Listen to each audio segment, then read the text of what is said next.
Right, I'll call this workshop back to order. Apologies once again, a little slow getting started, but we're all here, fully fed and watered, and moving on then in our agendas to this long-awaited presentation in terms of our economic wellbeing strategy. So I shall pass over. Kirsty, are you just supporting, and I'll let Joy lead off? Yes, yep, excellent. Okay, Joy, the floor is yours. Welcome. Thank you, Your Worship and councillors. Like you, I've been waiting for this day for a long time, as have the staff who've been part of the team developing the strategy and the related documents and who are not sharing the table with me today. Lisa, I know you're over there in the corner somewhere. Marie and Daisy, thank you. Amber, who you'll hear from a bit later on in the presentation, and also Kirsty supporting online. Thank you very much. And I appreciate that you've taken time out of your leave to do this today. We've got a presentation. Thanks. It is great to be able to present to you today the draft economic wellbeing strategy, the implementation plan, summary feedback document, and the feedback form. It's been a long time in the making, with the process starting well before my time by my predecessor, with several early engagement opportunities undertaken in 2022. COVID, the prioritisation of the development of Ahuaki as our key strategic planning document, and challenges in timing for the delivery of the 2024 to 34 and the 2025 to 34 LTPs have all impacted on the progression of the strategy. Economic wellbeing was one of the themes in our partner, stakeholder and community engagement for Ahuaki during 2023. And the economic wellbeing strategy was also part of the implementation plan that was formally consulted on for the Ahuaki Community Spatial Plan during 2024. We have captured all that feedback, and it has contributed towards the drafts that you see today. I have a short presentation that Amber and I will go through, and then we would like to take questions after that, if that's all right with you.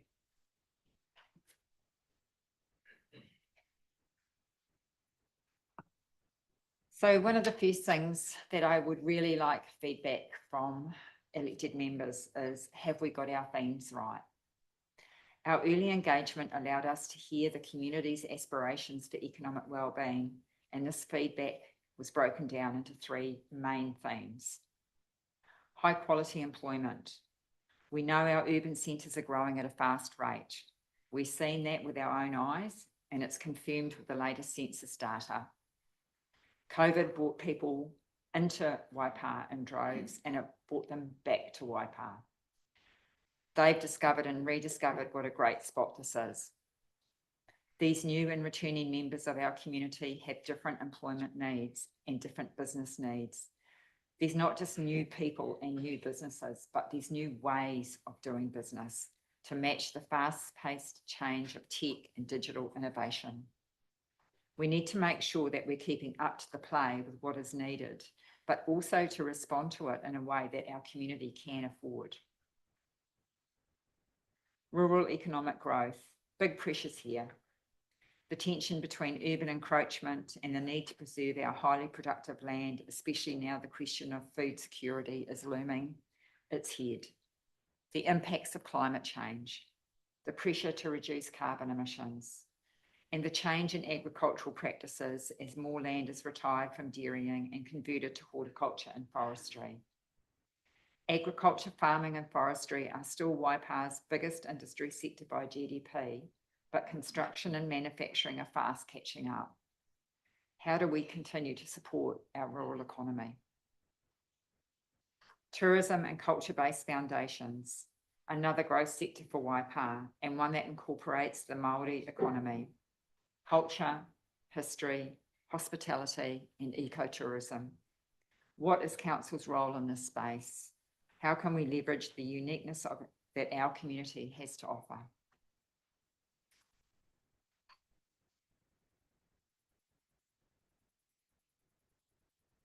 Themes. There's an increasing awareness of the value and impact of the Māori economy, worth over $70 billion nationally last year and projected to grow to over 100 billion by 2030. The Māori economy is the fastest growing economy in our country today. But what is it? There's lots of definitions, but it's generally accepted to include Māori as employers and employees, Māori run or owned businesses, and assets associated with iwi, collectives, trusts, and incorporations. It's an economy based on values, where the value of the asset holding lies more in its ability to generate high incomes, more jobs, and better outcomes and improved well-being for Māori, as opposed to chasing the mighty dollar. Changes in our population demographics indicated in the latest census evidence a younger, faster growing Māori population, which, when it's combined with a growing Māori economy, make it doubly important that through this strategy, Council supports this sector. This draft strategy aligns closely with the Māori economy values, which also align with Council's anchor institution framework. While the concept of anchor institutions is relatively new to New Zealand, it is one that is well established in the UK and the US. It was referenced within the final report of the Local Government Review Panel. It was workshopped with elected members twice in 2024, with elected members approving the anchor institution framework in April and the work programme in June of last year. Elected members at the time provided very clear direction that this was not to provide for new initiatives or new funding requirements, but rather it was to focus on building what we are already doing to ensure that we are working effectively and efficiently. It has been incorporated into our strategic framework, approved by elected members as part of the development of the 2025 to 34 long-term plan, and it's also referenced within Ahuaki, which was formally consulted on in October and November 2024. It is also woven through the economic wellbeing strategy and the accompanying implementation plan. And I have an example just today of the impact of that anchor institution framework. This evening, I am working with Rocket Spark and Soda in presenting the first of one of 4 in a series of Waipa Tech Meets. And this came about because following Council adopting the anchor framework last year, Grant Johnson, who's the CEO of Rocket Spark, reached out to me and said, "Hey, Joy, we haven't met. I'd like to have a talk. I'm really interested in this anchor institution stuff. I think that there's a role for Rocket Spark as an anchor in the tech cluster to work with Council." And so out of that, we've created a series of these meetups. The first one is tonight. We've got over 75 people registered for that. Yeah, we're kind of a little bit nervous because the first one we're having in Rocket Spark's headquarters, and Grant's been, emailing me all day going, "Oh, crikey, 75 people in my office. I don't know how it's going to go." But, to me, that's the classic example of economic wellbeing in action. We've had a cluster in our community. They're driving, it's organically driven, it's locally led, but we have, I guess, fulfilled our role in terms of being an anchor institution and identifying the fact that, we have a role to play to facilitate these connections and make these things happen. And my experience in economic wellbeing is that if it's driven from the ground, if it's driven locally, it'll succeed. So our next event in that series isn't until April, and we've actually already got registrations for that. So we kind of think we might have created a bit of a tiger, but we're really happy to have that loose out there in the community.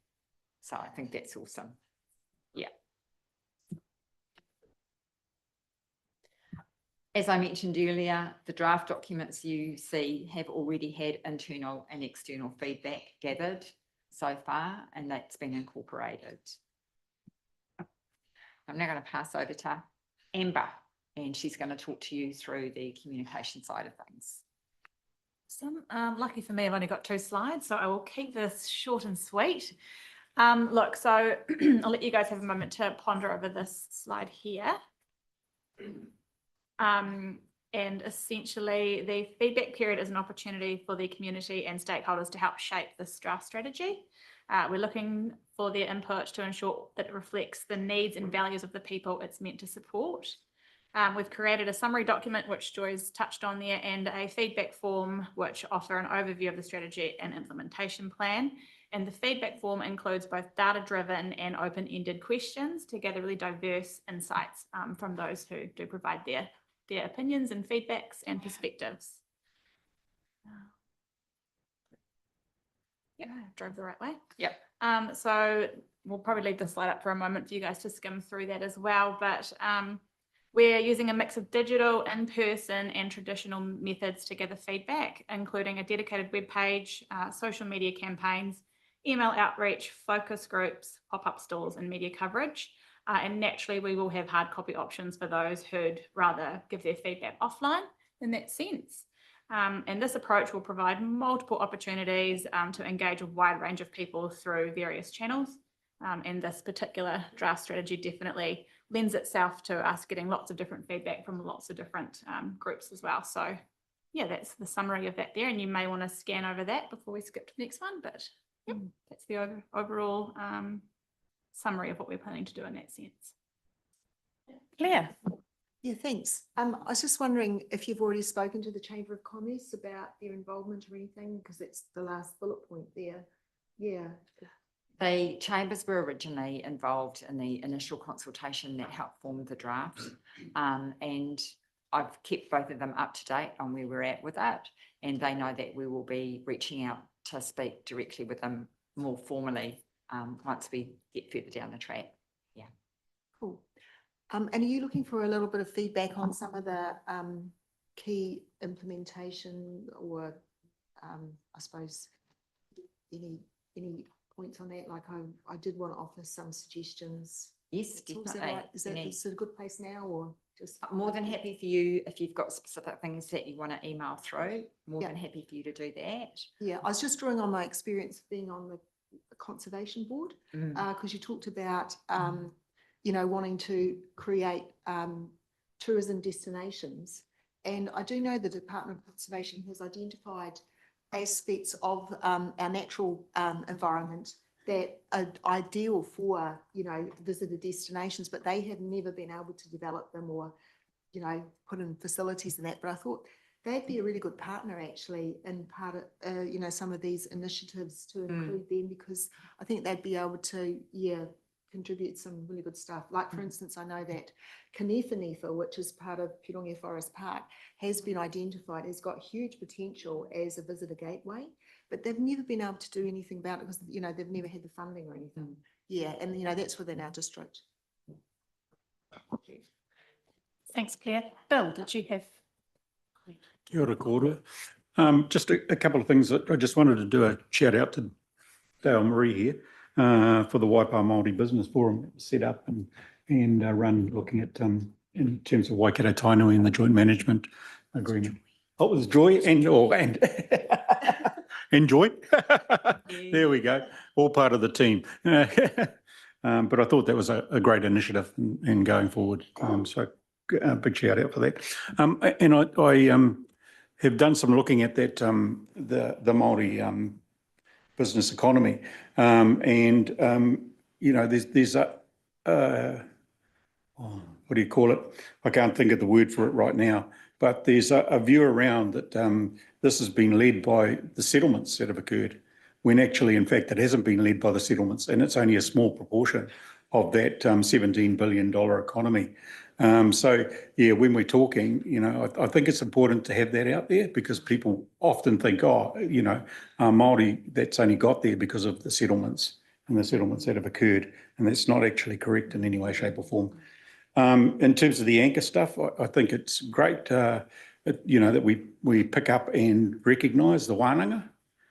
Because for some of that 17 billion, it's the education that occurred inside Te Wānanga Aotearoa, which has its basis here, its foundations here. And that's something we need to be proud of and continue to express. So thanks for that, and thanks for all of your work in that regard. Kia ora. Dale Marie, did you have something you wanted to add? Kia ora kōrua. Yeah, because I had a look over this one last night and I was like, ooh, because this stuff is exciting as opposed to some of the other stuff we have to deal with. I love progressive. And I'm just wondering, because, when we're on page 79, and diligent in the incorporating the Māori economy, and how we talk about how Māori love to talk about our connections first and our values first. And I'm just wondering whether, that last paragraph that you've got there, that's wonderful.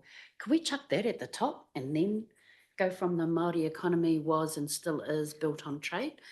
Because I think it's really important that we keep the focus of how Māori have the value first before we go to the monetary side of things. It's just a slight suggestion I wanted to chuck in there. Yeah, and who's helping you with the Māori stuff?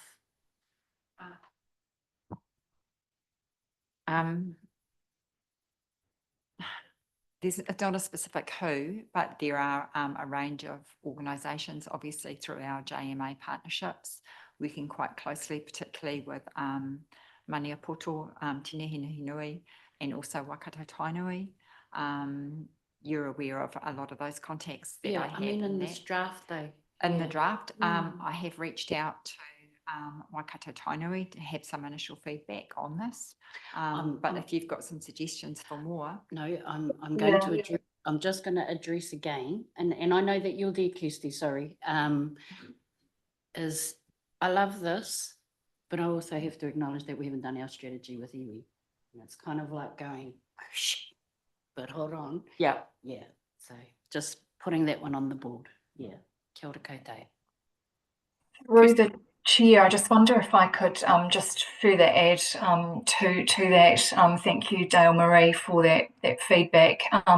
Just to emphasise that the strategy hasn't just started, and I guess we're presenting a draft for your consideration to make available to our community. This is very much founded on the work that we did through the development of Ahuaki, through the development of the key themes, through the development of the draft future scenario, and then the draft spatial plan itself. So I think it's fair to say that we have been working with mana whenua in the development of Ahuaki, and one of the key themes on that, and we had specific workshops with mana whenua around Māori economy, around housing, and also in terms of people in place. So acknowledge, Dale Marie, that we haven't gone out extensively in terms of the draft document before we begin to engage with partners, stakeholders, and the wider community, but there has certainly been opportunities for input through the development of Ahuaki, through the work that we're doing in relation to specific work streams that sit under and part of the initiatives being developed for this strategy. And the intention is that we will then further engage with iwi, with mana whenua directly. So we haven't lost sight of that, absolutely, and don't want to misrepresent the work that has been undertaken. Thank you. Thanks for that clarification, Kirsty. Back to you, Joy. Thank you. And just to finish off, the last slide there just shows you the timeframes on the journey so far, and where we and how we're tracking and where we'd like to go. We are proposing an informal engagement approach to the draft wellbeing strategy alongside the events strategy, which has also been developed this year. We are seeking your feedback on this timing, but we are proposing to do this in May to ensure that there's no encroachment into the consultation period for the LTP and the water services delivery options. And that's the end of our presentation. And as I said earlier, in terms of specific feedback, more than happy for you to email that through to me, and we'll address that in the documents before they go out for consultation. But if you do have any further questions, we're happy to take them. Lou, Thank you, Joy. Excellent document, went through that. I'm very positive about this because I see a lot of positivity out here. The one thing that worries me is a little bit more than anything is this is an election year, election cycle. So we as a council have a very limited amount of time at the adoption process. So you're talking of feedback in May, June, July, we're running out of time. And that was just one of my concerns, and I just raise that with you openly. I feel that we've got some great options when we do feedback that we talked to the Maori economy, but I'm talking about the 400 people that are going to be employed at Waikeria in the very near future. That's going to come online within the next 16 to 18 months. On top of that, we've got a huge development going on in Silverdale, which is the inland port, and a lot of that connection will come back to us and through Ruakura. And of course, the dairy industry is improving. So all of these things are starting to look a lot better than what we were, say, 6 months ago. But the big thing I'm worried about, we need to have a good consultation period, and I'd hate to see it concentrated or concertinaed too much. That's just my thought. Through you, Madam Chair, totally understand and appreciate your concerns, particularly being an election year. It is important that elected members understand that this is not a special consultative process.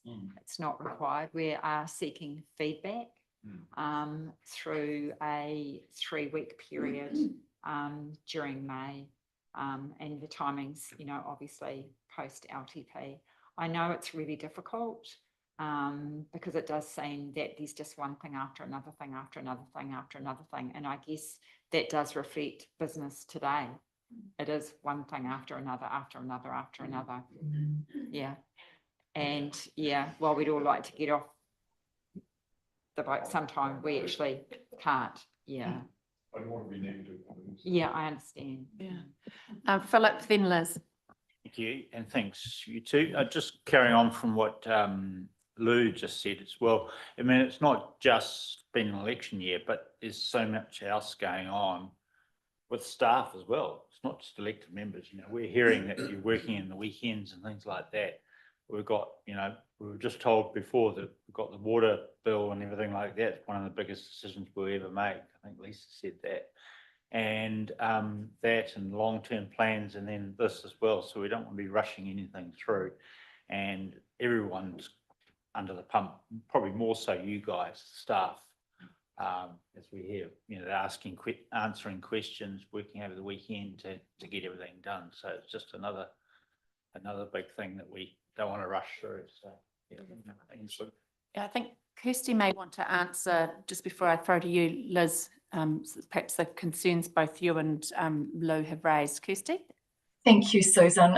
Yes, just to reiterate that, again, following on from my earlier comment, that this isn't our first point of contact with partners, stakeholders and the community in respect of the development of the economic wellbeing strategy. As Joy mentioned at the beginning of the presentation, there were workshops held when Steve Tritt was in the role of Economic Development Advisor, so some time ago, but that was the commencement of the review of what is currently our economic development strategy, and the beginning of the development of this economic wellbeing strategy. The economy has featured strongly through the development of Ahuaki, through our engagement with partners, stakeholders, and with the wider community in terms of the engagement that was undertaken in 2023. What we mean when we say we're not recommending a special consultative procedure, we're not recommending hearings and that hearings process and the statutory 1 month special consultative timeframe. And that is because such extensive engagement has already been undertaken through Ahawaki, the consultation period undertaken last year, where there were some prompt questions relating to economy also. With regard to timing, you may recall too that there are CE KPIs that have been in place for some time relating to the development of the strategy, and they have been pushed out for several years now because of delays relating to COVID, relating to the development of Ahawaki, and relating to the development of the long-term plan, all which have shaped this strategy. Just to respond to the comments from Lou regarding the likes of the inland port and Waikaria, as part of the work that Joy has been undertaking in giving effect to the Anchor Institution Framework and Implementation Plan, there have been conversations with corrections with some of the lead contractors at Waikaria. And similarly, we have established strong relationships with Waikato Tainui. And we've mentioned previously about the piloting program that we're developing, looking to develop in terms of employment opportunities. So, you know, that this is a natural progression of that. So acknowledge what you were saying also about the election, and just to be clear that whilst, you know, council needs to turn its mind to the significance of decisions being made prior to the election, that doesn't mean that all decision making stops in August or September. So I guess we're wanting to provide sufficient opportunity for the community to participate in providing feedback, and for us to be able to give due consideration to that feedback and make any revisions to the strategy. We're also seeking to deliver something that has been programmed for some time now, but also turning our minds to what else is on our work program and the prioritisation of those big ticket items, the LTP and waters, which is why there's been an intentional move to stay well clear of that formal consultation period for those documents. Thank you. Thanks, Kirsty. Yeah, it certainly has been a long time in the pipeline, so thank you for that explanation. Liz. Thank you. Thank you for the great work on this. I guess for me, when I'm looking at the document, it really clearly identifies Waipa's role. This is a wellbeing strategy now. We've kind of moved away from the development agency theme, and for this really articulates what our role is going to be going forward. Probably the gaping hole for me is what is the Waikato doing? And of course, with Te Waka now, you know, not fully funded, I wondered if there was an opportunity in this document just to, at some point, we're hoping for another agency, if we can maybe connect the strategy to whatever the future holds. And I can appreciate that that's there's not a lot of certainty around that at the moment, so I can understand why it's not in here, but there will be something at some point in time. So this is always bigger than Waipa, and just a comment around that would be good. Just the other thing I noted as well, and that is the progress for Te Arawai, which I think is something obviously it's aspirational for us as a council at the moment. But if we're going to be specific around that particular project, I just wondered around where Kihi Domain was. You know, it's a progress. We're trying to progress Te Arawai, but we're also trying to progress other tourism products, and Kihi Domain's an obvious one for me. So it's either needs to slot in there or not. I'll leave that up to you, but it was just something I thought I'd just mention. Thank you. Thank you, Councillor Stalwart, for those comments, and certainly take them on board. In terms, I'm going to answer part of this, and Kirsty will answer part of this. In terms of what is the Waikato doing, through the Regional Economic Development Practitioners Network, which is my equivalent to all the other TAs in the region as well as Waikato Regional Council. I can advise that yesterday Waikato Regional Council in their annual plan hearings approved the business case for the appointment of my equivalent into the organisation. They haven't had someone in that role for quite some time. And they've shied away from actually funding or supporting another Te Waka. And that's come largely about myself and my colleagues around the region. We have lobbied quite hard to the region CEs and the Mayor about the fact that we believe quite strongly that economic wellbeing must be driven locally. Local voice, local control, local choice. And it seems that from a region-wide perspective, there's an acknowledgement that that is a way forward. So I'm not saying that there won't be another Te Waka, there may well be, but at the time it appears that collectively we work very strongly as a region. We support each other based on, I guess that saying that I hear Mayor Susan mention a lot, which is what's good for my neighbour is good for me. And we work in that way to support each other. So Kirsty, I'll pass over to you. Thank you, Joy. So just really to follow on from that, Joy's mentioned the work that has been undertaken by Waikato Regional Council, and there have been conversations at the Future Proof Implementation Committee meetings that both Susan and Liz are part of, and the Mayoral Forum, whereby Joy, together with counterparts at Waikato District Council and Hamilton City Council, have presented really advocating the value in collaborating at a regional level. There are specific initiatives that are underway in terms of working with some of the anchors within our communities to be able to promote Waikato region as a collective through that economic lens. There is also work that is being led out of Future Proof, and an example is the spatial study being led for the Waikato to Tauranga corridor. And Joy and her economic development counterparts at Hamilton City and Waikato District are working closely as part of the Future Proof team to bring that economic lens to that work stream. In terms of some of our other neighbours, Otahonga District Council last year, I believe, developed an economic wellbeing strategy.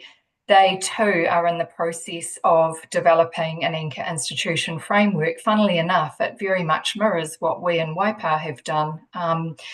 And they have recently recruited an economic wellbeing advisor. I saw her LinkedIn post. She must be new to the role. I know that Joy was part of that recruitment process, working in collaboration with our neighbour. But a LinkedIn post from her in the last week whereby she is promoting this concept of economic well-being and, you know, the distinct change from economic development. So what I would say, my observation is that we are working collaboratively in the economic development, economic well-being area more closely than we ever have before, and there are huge benefits that we're starting to see and we will continue to see moving forward.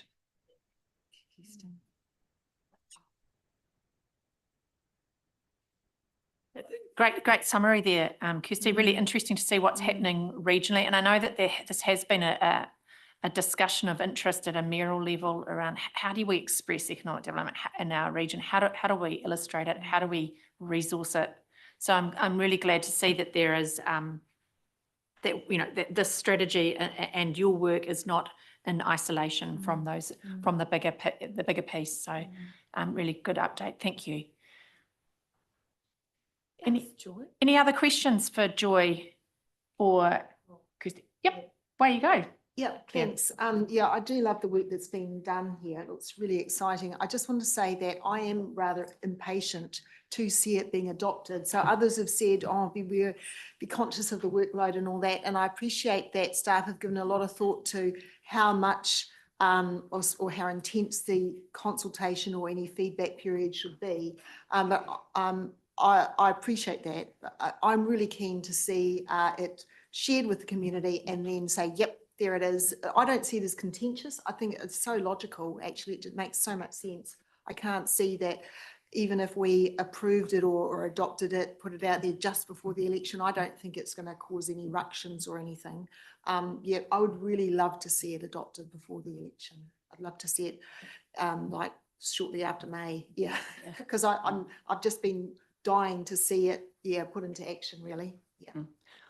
I'm in your camp on that one too, Claire. I do recall being a party, taking part in some of the Zoom meetings we had under lockdown over this, and it just sort of drifted, right? So I'm really excited to see it come to fruition. It has been a long time coming for obvious reasons. You've canvassed the timeline quite thoroughly. So yeah, I'm with you, Claire, appreciating that, you know, we've got a lot going on, but I certainly take the advice of staff around the targeted feedback period, the people to engage with in particular, or the organisations and businesses. And also, as you've said, Claire, I can't see it being particularly controversial. It's actually, as Dale Marie mentioned, it's progressive, it's positive. So yeah, I'm comfortable with proceeding as you've suggested. Any other comments for our crew before they sneak off? No? Fabulous, thank you. And thank you, Kirsty, for taking time. This is a leave day. Yeah, This thank is you. ridiculous. Yeah, I Thank know, you. Dale Marie's screwing her nose up. She's like, what the? Yeah. So thank you so much for beaming in, and go and enjoy the rest of your leave. Thank you. Thanks, everyone. Take care. Right. Now, our next item for a complete change of pace and of sorts, we now move on to our next item on our agenda here for our workshop day, PC 25, which of course is Plan Change 25, commonly known as shelter belts and artificial crop protection structures. And we have with us, obviously, Alice, Morris, Wendy and Nathan. Wendy's on this over there. Nice to see you. Still in one piece. Nice to see you all. Look, the floor is yours. We obviously have your the papers in our agenda, but I look forward to hearing what you have to say in respect of them.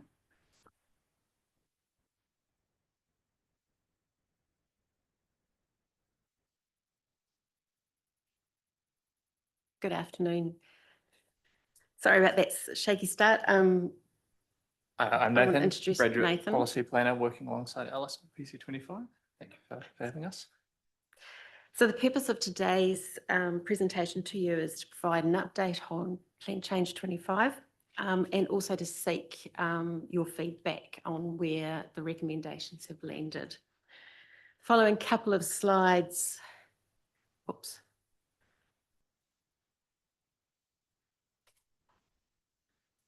The following couple of slides provide a background context.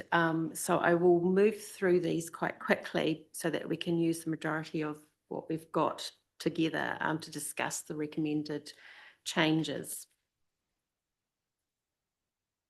Just as a quick recap, the council resolved to undertake a plan change in 2023. So we're now in 2025.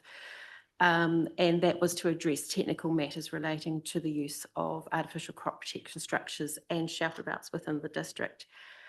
You'll remember that we came in front of you in August last year to sort of regenerate and revigorate the activities of the plan change. And the objectives of the plan change, as are on the screen, remain unchanged as a result of the recommendations we're going to be presenting to you today.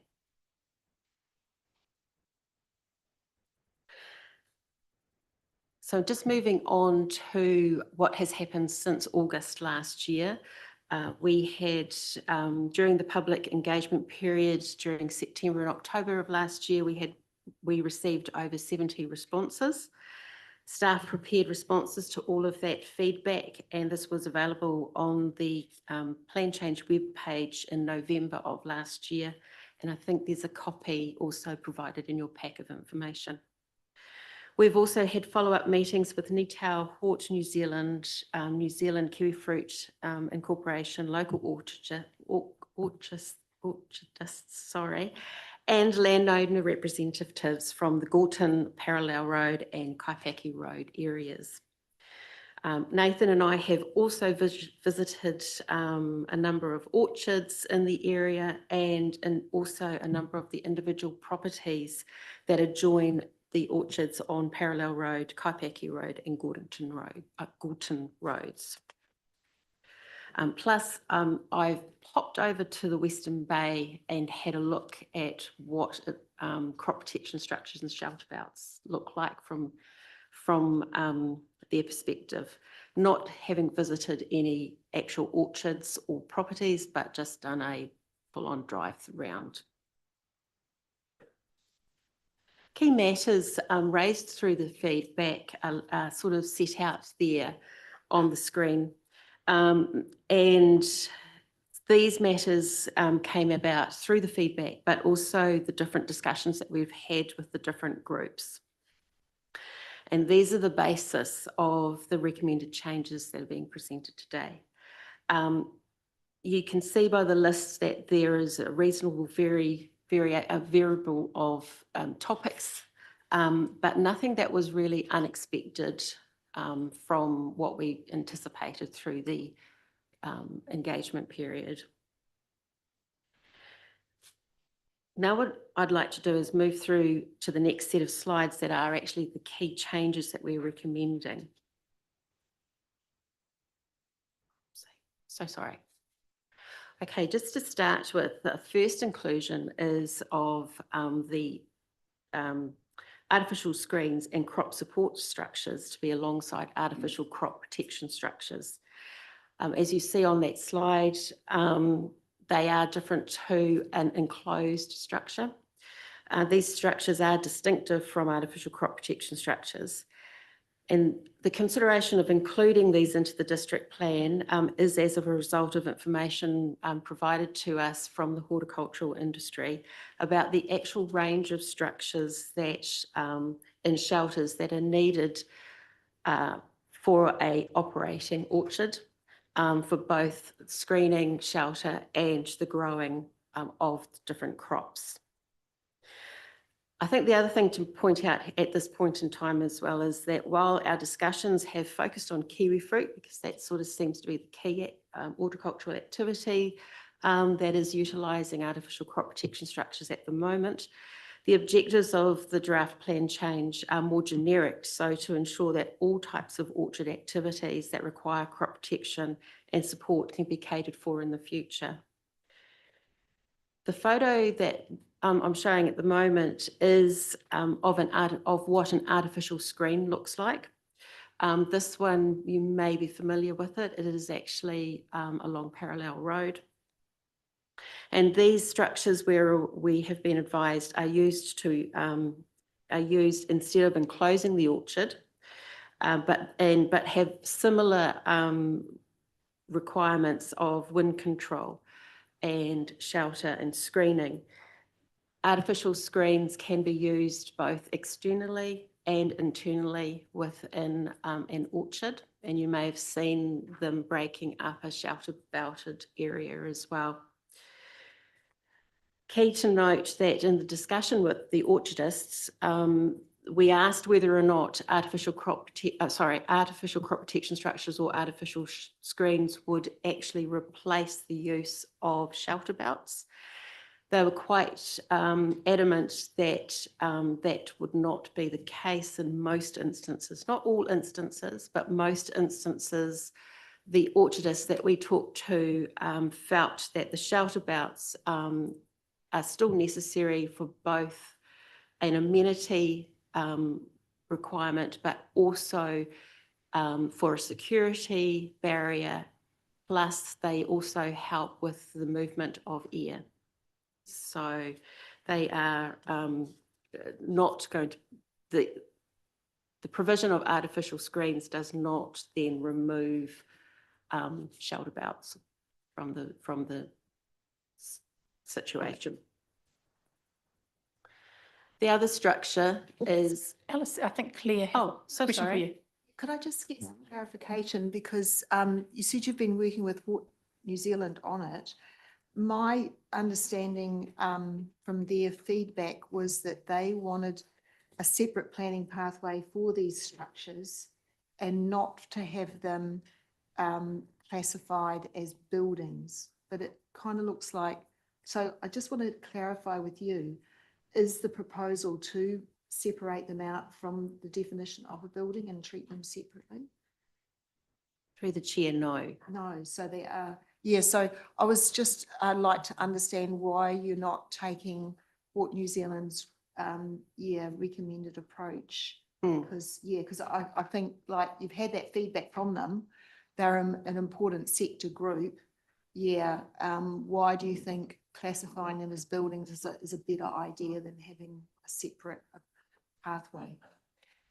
Yes, so we don't feel that there is a need to have a separate pathway in terms of excluding these structures as buildings as defined in the district plan.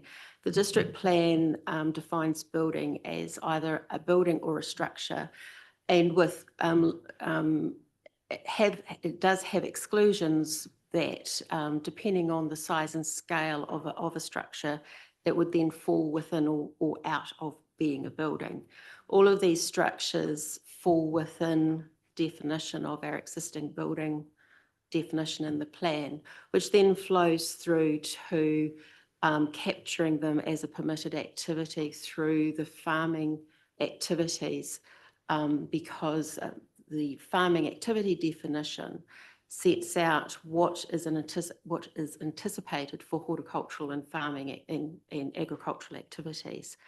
And as part of the plan change, and it was a part of the July version that we shared with yourselves last year, where we have recommended that the inclusion of artificial crop protection structures be specifically listed as an anticipated activity or anticipated structure under the definition of farming activity. Crop support structures and artificial screens would also fall within what we're recommending. So it's then a logical flow on to then, if you look at the standards for the structures or the buildings for the permitted activity being farming activities, we have got rules that talk about different types of buildings. So we've included or excluded these three structures, depending on what that rule is. For instance, site coverage, the artificial crop protection structure is specifically excluded as requiring site coverage. Site coverage is for an enclosed building or structure. So there's a logical flow on from in terms of the pattern of how our district plan is structured. By the sound of it, you feel it's enabling enough to have it classified as a building and as part of the permitted activities. So yes, yeah, you're not hopefully anticipating a big pushback from New Zealand. Yeah. I think we have to be aware that there will be probably a continued discussion on that and through submissions once notified, because of the position that they hold and they have held through other district plan processes around the country. Okay, thank you. Okay. Lou. Yeah, thank you very much. That's all right. I think this is quite overdue. Actually, as a, having to sit and listen to this, there were a lot of areas that were grey areas under the existing legislation. For people sitting on a hearing, there was a lot of grey areas that we had to operate with. I like the idea of reintroducing the artificial screens. The idea of designating what is a fence. Above 1.8, it's no longer a fence. I like that very much. I think that helps us a long way. Designating that these structures are not to be included as housing, such as your support crop crop structures as you've got. I think that's great. And I'm very, very keen to see us actually progress along so that we have resolved this, because there have been disputes, as we well know, in the past over these issues. And I think that we need to move into an area where we're much, much more designated in what we can decide and how we decide it. I think this helps with that. So I'm very supportive of progress in this. Thank you. Okay, should I progress? Because I'm just mindful of the time. So I just need to, right. Sorry, I lost my place just for a moment there. So the crop protection structures, that's an example in our district, that photo, they play quite a different role, as we've sort of been talking about, and they support the growth and the support for different orchard crops. In the case of kiwi fruit, the most common structure is called a pergola, which is shown in the photo. We've been told, and we've actually been in I'd say inside one of these, and it's got a 1.85 metre high height. So it's still quite low profile, high enough for a picker or orchard workers and the machinery that they use. However, through the discussions we've had with both New Zealand Kiwi Fruit Incorporation and Horticultural New Zealand, other types of crops may require different structure shapes, and that also may be different heights. So as a result, we have proposed an alignment of the 6 metre height restriction for artificial crop protection structures to also be applied to both crop support and artificial screens. So there's some consistency, and anything beyond that would require resource consent. Marcus, have you had a look at like what Tasman does with hops and stuff like that, and support structures and heights that they use? Is there any plans there that are similar? So not specifically hops. In talking with Hort New Zealand, they talked about apples, and that apples are now being grown on support structures that may go up to 9 metres. So and there's quite an evolution of how the industries are now supporting their different crops. Hops probably wouldn't ever, well, I should never say never, because we don't know about the climate, but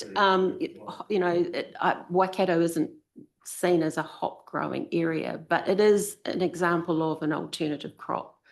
But at the moment, the standard height is 6 metres for an artificial crop protection structure. So I think that is a comfortable height for us to work with.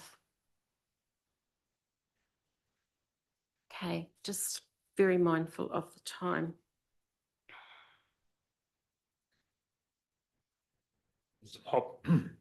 There's some hops on Bruntwood Road. But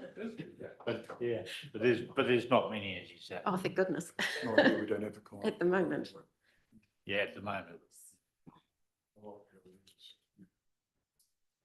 Right, just quickly moving on then, because performance standards.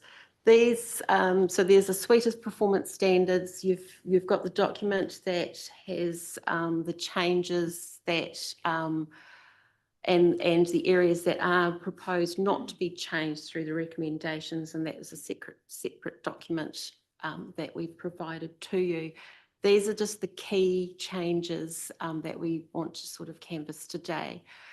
So firstly, we've already talked about it, height and setback controls that are applying to artificial crop protection structures are to also apply where relevant to, also apply to artificial screens and crop support structures. As a result of discussions we've had with Powerco and First Gas, it's recommended that there be a 10 metre setback from electricity and gas lines. However, just noting, so the gas line is the national gas pipeline. The electricity is the lines that are our local network, for instance. There are existing rules in the district plan for the national grid, high voltage transmission lines, and these rules do not trump those rules that are existing in the plan. But can I just ask, you said Powerco, how come have you talked to Waipa Networks? Because they are our local lines provider. So we have both. So Yeah, we do. Powerco has quite Karapiro area. Yep. Unfortunately, at this point in time, although we've communicated or attempted to communicate with Waipa Networks and invited them to meetings, we haven't had any direct contact with them. But they have been fully informed and sent all the information. I'll just have one comment too. Do they consider water lines, for example, with the setback? If you've got electricity and you've got gas lines, whether they have water or recycling, it's public water recycling lines along roadways. I would say that, are they mostly in the road berms?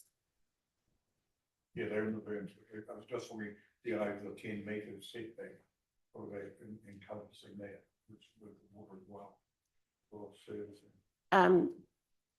At this point, I don't think it, so the setback rules for the electricity and the gas is because they go through private land or are up against boundaries.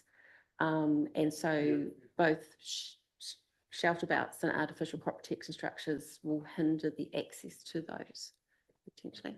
But 10 metres is a big distance, and down Kaipaki Road is Pukereemu water supply down there, and that'll be in the berm. And 10 metres is along, the road verge to the boundary fence would be less than 10 metres. So Lou's got a good point. Yeah. So I think along Pukereemu Lane, I live on Pukereemu Lane, just to flag that. So the water line is actually, I think there's an easement through some of the properties there. So the easement would also, sorry, the gas line has an easement. And when we talked to First Gas, but they also have guidelines in terms of, so the easement is about access, but also in terms of safety, they have a guideline in terms of proximity. So we're just taking that into consideration, particularly if you've got a artificial crop protection structure that is covering the land. It is difficult for them to fly their drones and stuff like that in terms of checking these lines, but take that on board and we can talk to our water people. Down Kaipaki Road, Parallel Road, probably all that area anyway. Yes. Okay. So I think putting aside the proposed setback for electricity and gas lines, in August last year, we were recommending a 15-metre setback from both road and internal boundaries for the artificial crop protection structures, and that was aligned with the minimum setback for a dwelling in the rural area. We've had a lot of feedback on that, and the feedback from the community groups was that they supported the 15-metre setback. However, Hort New Zealand, Kiwi Fruit Growers Incorporation and the orchardists raised concern that the 15-metre setback was excessive, would result in the loss of productivity and be contrary to the National Policy Statement for Highly Productive Land. So we've taken all of that on board. Just making sure, yep. We've taken that all on board, and in reaching the decision of recommending a reduction from 15 to 6 metres, we considered the need to retain the openness of the rural environment while enabling the greater use of highly productive land. The use of rural land for productive purposes is not necessarily compromised by excessive setbacks, and 15 metres could be seen as being excessive. The reduced setbacks of existing consented artificial crop protection structures on average is 6 metres. And we also considered that the mitigation of visual effects by limiting the vertical colour, cloth colour to dark green or black. We've also had consideration of the operational needs to maintain shelter belts and other orchard structures from within the site boundaries of a site. And we also reflected on the range of setbacks that are proposed through other district plans, and the 15 metres was at the high end of what other councils propose. The photos I'm showing you now are photos I took last week in Western Bays. So this gives you an example of artificial screens, artificial crop protection structures, and also crop support structures right on the boundary, and shelter belts right on the boundary. Just to give you an example, and this is an example of a consented situation. I'm probably fully aware of this one on Parallel Road. Whilst it went through an Environment Court process, it is an example of the 6 metre setback from boundary to the artificial crop protection structure, to give you an idea of that continued openness of the rural area. Okay, let's move to the next one, which is the cloth colour. So we're continuing to recommend to you that the vertical or the side cloth colour is limited to dark green and black in the rural zone. The dark green and black blend more easily into the environment and reduce the potential for there to be visual amenity issues. However, we have, in visiting the orchards, realised that in some instances orchards aren't fully covered by one artificial crop protection structure, but they will be broken up into blocks. And if you have 2 blocks together and you cannot see the sides from the outside of the site, the optimal colour that we've been told would be a lighter colour like white along the sides. That would be the preferred colour. So to assist with the productivity of an orchard, we are recommending that if the sides of an artificial crop protection structure cannot be seen from the outside of a site, another colour can be applied.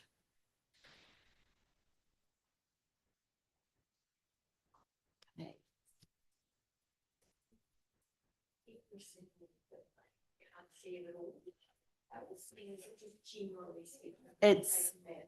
It's pragmatic, because if it's elevated, you are going to have a glimpse, but it's that so that if you are the adjoining property owner, you're not looking at white, for instance. But if there's an elevation, you would be able to see it, but it's from the adjoining or the road. Yes.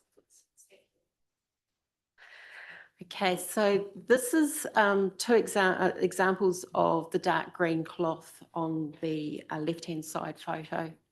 My left, your, yep. And these are both examples in our area. The black cloth is still quite visible through it if you stand up again, looking directly at it. The other examples are, there is the application of light green cloth and dark green cloth. The dark green, we are recommending the dark green because the light green has a fluorescent look and sort of stands out. We were also told by the orchardists that they prefer the dark green rather than, but it is an option that's available. So hence that's why we're making a specific statement to recommend dark green instead of just green.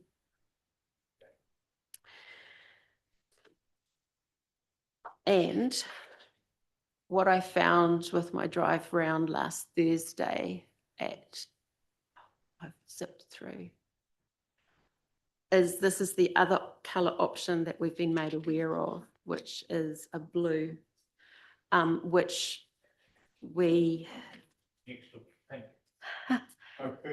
there is a red, we understand, but I haven't seen that. So this is this is why we wish to recommend stipulating the cloth colour, and then if for a reason another cloth colour is proposed, that could then be assessed on its merits through a resource consent process.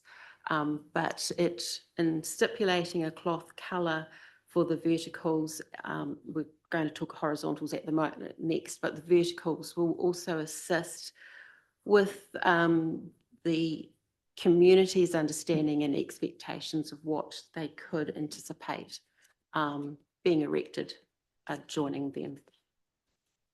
Moving to vertical, sorry, Alice, Philip. Thank you. Just briefly, what's the community saying out there, the other landowners, the non-horticultural landowners, what's their sort of thoughts? In terms of cloth colour? Yeah. So in terms of, Green, black. yeah, so black and green was palatable. I mean, I think it's clear that there is feeling out there about the actual establishment of artificial crop protection structures in general. However, in our district plan, they are a identified farming activity, and our rural zone is for farming productivity. So they are anticipated. In terms of talking to the adjoining property owners that we visited, the black or the green was preferable to white. Okay, great. But the growers, their ideal colour would be white, but to be happy with green. Or black.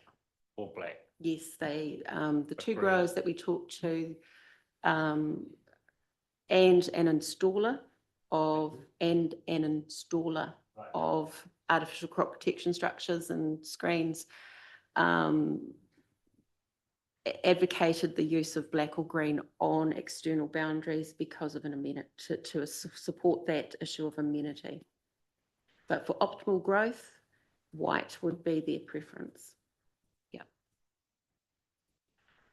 Okay, let's just move on from the blue. So in terms of horizontal cloth, in August last year, we proposed that the cloth could be white or dark green or black. White, I think we said at the time, we'd been told was optimal for the growth, and the preferred colour, as we've just talked about.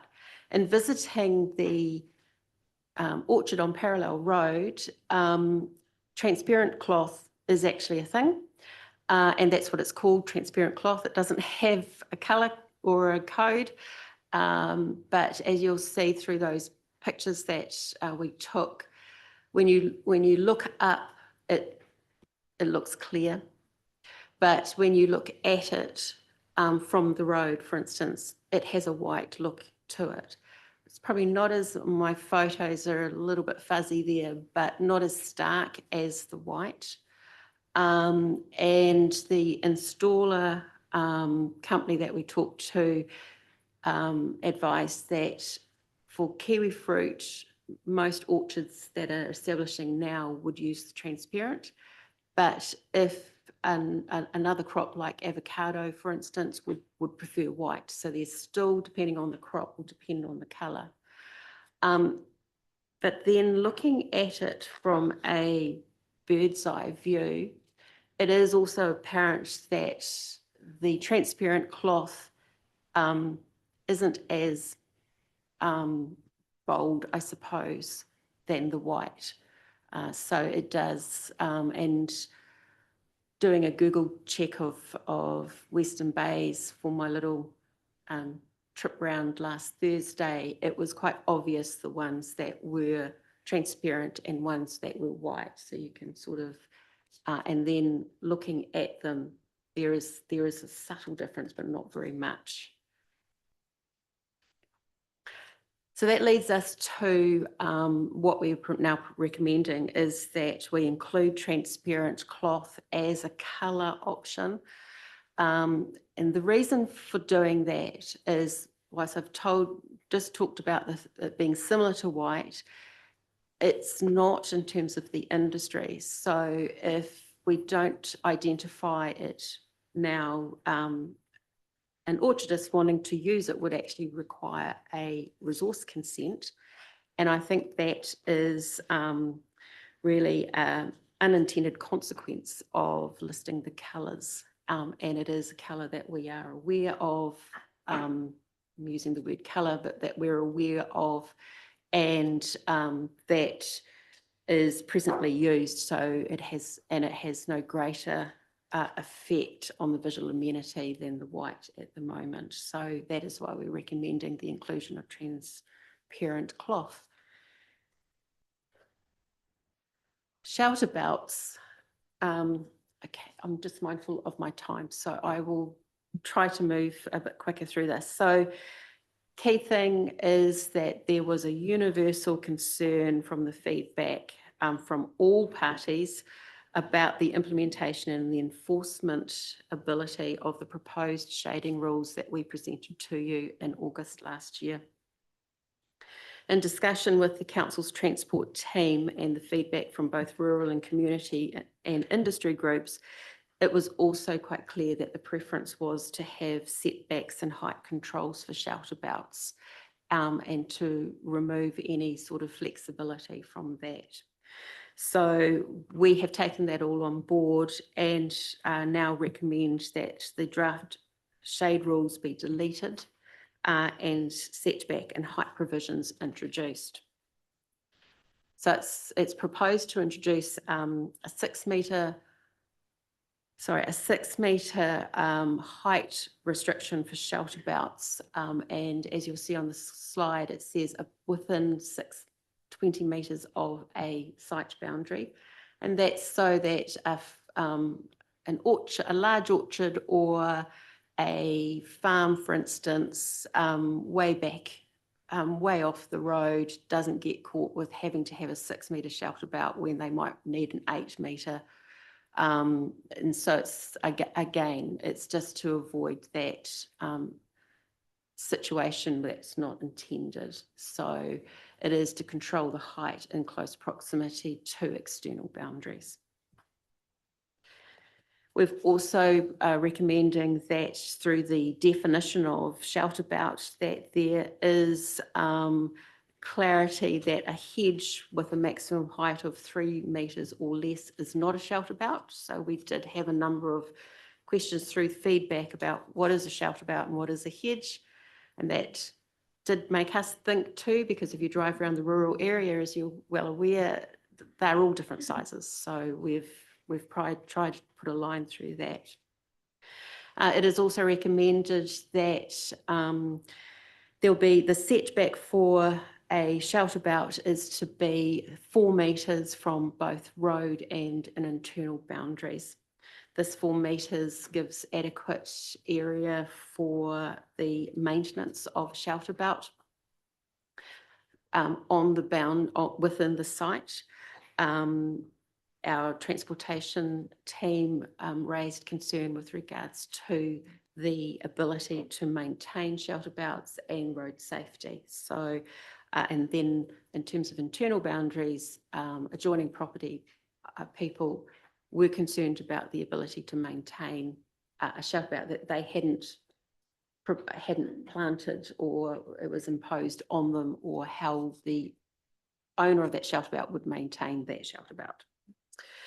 I'm just mindful of the time, but I just want to note that the present district plan requirements, and we transferred these over, was to have a setback of 30 metres for a shelter belt from either an urban boundary or a Marae development zone boundary. We've now removed that, proposed to remove that, because we've now got a 6 metre height control and a 4 metre setback. And again, reflecting the need to consider the national policy statement for highly productive land. Maintenance has been also, just got some pictures. Maintenance has also been of concern, as I've just raised. We did introduce maintenance rules in August. We are recommending that they still remain. However, there was questions through the feedback on how you define vegetation. So we've now put in some clarity on that, so that vegetation, the term vegetation used in those rules will apply to branches, limbs, trimmings and fallen trees, not sort of twigs or leaves, just to make it quite clear the size and extent that is to be picked up off an adjoining property. And finally, First Gas and Powerco, we talked about the setbacks from shelter belts from those network utilities.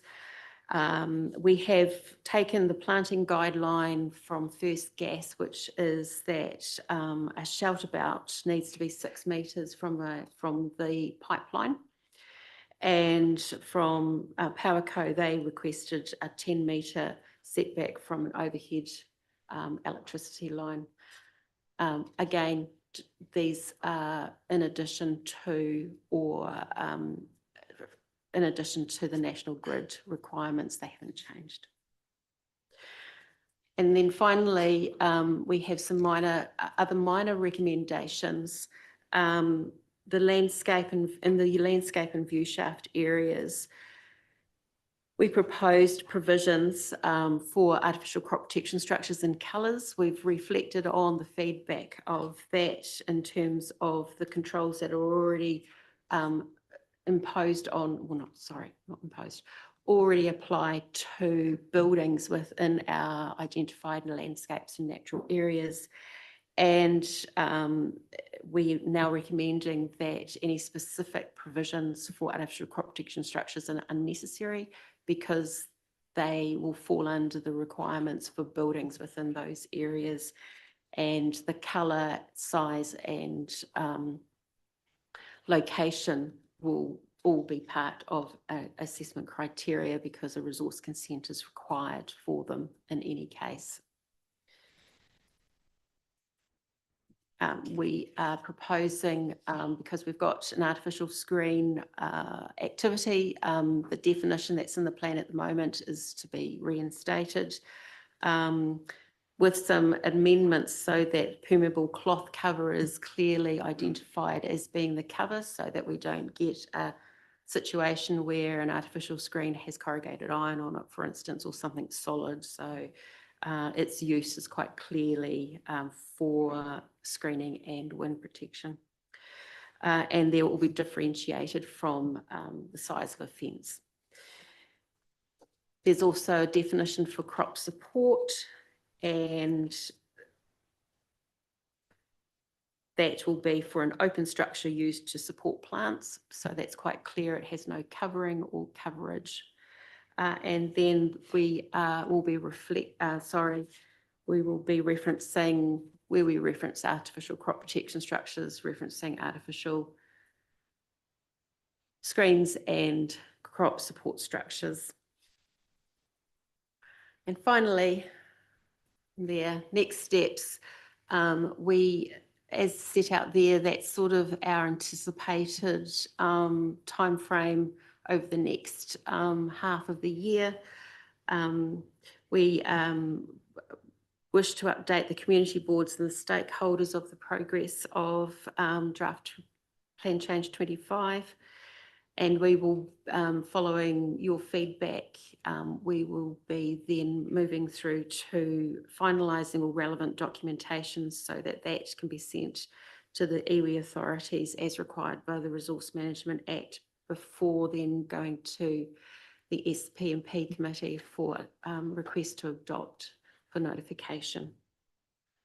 Thank you very much for your patience in this, and happy to answer any questions. Thank you, Alice. Any questions for Alice? Monty? Yeah, thanks for that. What did the growers not get out of this round of sort of consultation that they wanted? So they didn't want any setbacks. They didn't want, so no setbacks. So they would prefer, I should say, prefer to have no controls over setbacks. And that's for either screens, the artificial crop protection structures, or shelter belts. That height of shelter belts didn't need to be controlled, and that there was no need, like they should be able to use the road berm for the trimming of shelter belts. Bearing in mind that like a farm hedge or a lifestylers hedge would still have to use the road berm, but we have considered that the height difference balances out that traffic safety side of things. So, and that, yeah, so it's really that coverage of their site, that, so the use of every piece of land for coverage. And they were happy with the colour position that you arrived at? Yes, so the industry and the two orchardists that we have spoken to are accepting of that colour control, is my understanding. And final question, in the view shafts and so on, where you've taken away all the controls because they have to get a resource consent because of the existing building controls, how's the colour going to work there? Because we have colour palettes that apply in there, and they're not directly applicable to what I'm seeing there. For example, it has to be darker on the roof than on the walls and things like that. Yes, so sorry, I should have probably explained that slightly differently, that in taking away a specific suite of rules for artificial crop protection structures and relying on the building rules, we've added some assessment criteria specific to artificial crop protection structures. So we have done an analysis, a desktop sort of analysis of the palette colour range that's in the district plan for buildings against the black, dark green and white for artificial crop protection structures. And there needs to be some analysis done of the site and the location and the effects visually. So we feel that that should be done through the resource consent without stipulating specific colours. But the palette colour sort of limits, gives a guidance. Yep. And you've managed to get around that ridiculous requirement that the roof colour has to be darker than the walls in this crop protection structure. That again would be assessed through the resource consent. Yep. Okay, cool. Any other questions for Alison, Nathan? It's a real balancing act, isn't it, Liz? Yeah, look, I mean, I'm just having a look at the next steps because this has received a lot of, I guess, curiosity from a wide variety of people actually, but it's the people who are living beside these structures now that of course really alerted us to the fact that they were dissatisfied with the fact that there was very few controls in place. So I see notification in the second quarter of 2025. So I'm going to presume, Lisa, that there's that this is in terms of consultation, because I suspect it's on people's radars, but it's gone away for a long time. So what are our kind of plans in terms of reminding our community to engage in this process? Sorry, I hope I haven't put you on the spot, but. Oh.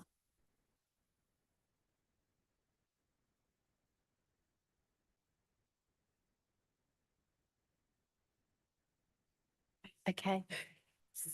So we anticipate that the consultation, the next suite of consultation will actually be the formal notification process. So we had the engagement time in August, September, October last year, and that feedback has been out in the public and the responses to that since November last year. When in discussing with parties, we have made it quite clear that the engagement process, there won't be another, our anticipation is that the next engagement that they would have would be formally through the notification process, and that they would then make a submission. This is an open, we have advised the people that we've been talking to that we were coming in front of the elected members today. So I wouldn't be surprised if some watch this, but after today, if you are all happy with the recommendations where we were at, we intend to post those online as well, because they're already in the public realm. So people can still give their give us feedback on that, but in terms of timeframes that we then progress to the formal process. What I can say, Liz, is there was the original feedback process was quite robust. In fact, there was a webinar, which was very well attended. And I know the team have formed a database for everybody that has shown an interest. And we will be emailing like e-newsletter out to those guys to let them know that things are back on the radar. That's perfect. It's those who've engaged previously, if we're re-engaging, that's absolutely spot on. Thanks. So just on that, sending it out via email, have you got their postal addresses too? And if you've got both, could they be sent out in post? Because it might go into spam and all that sort of stuff. Yeah, our preference would be email because of cost. So I know, but we've had a lot of angst on other things from the community. The people that we have engaged with, we specifically asked for their emails so that they are aware that we would communicate with them via email. So but we can take that on board. And that is only one avenue that we'll be alerting people to the fact that the official notification period has opened to Philip. So there will be other methods of communication, including the newspapers. Cool. No other questions? Look, it's a tricky one, right? Because you're balancing all of these different competing values, but it is nevertheless the rural food producing zone, right? So look, it's a tricky one, but I'm glad to see that there have been some changes made, because some of those setbacks I felt personally were reasonably outrageous as a food producer myself. So I'm pleased to see that there's been compromise, and hearing the predicament and importance of some features of these structures to the producers, and at the same time taking into account safety and impact on non-food producing neighbours. So yeah, thank you very much for that. We look forward to seeing you again then pursuant to those next steps. Awesome. Thank you very much for your time. Thank you. Thank you.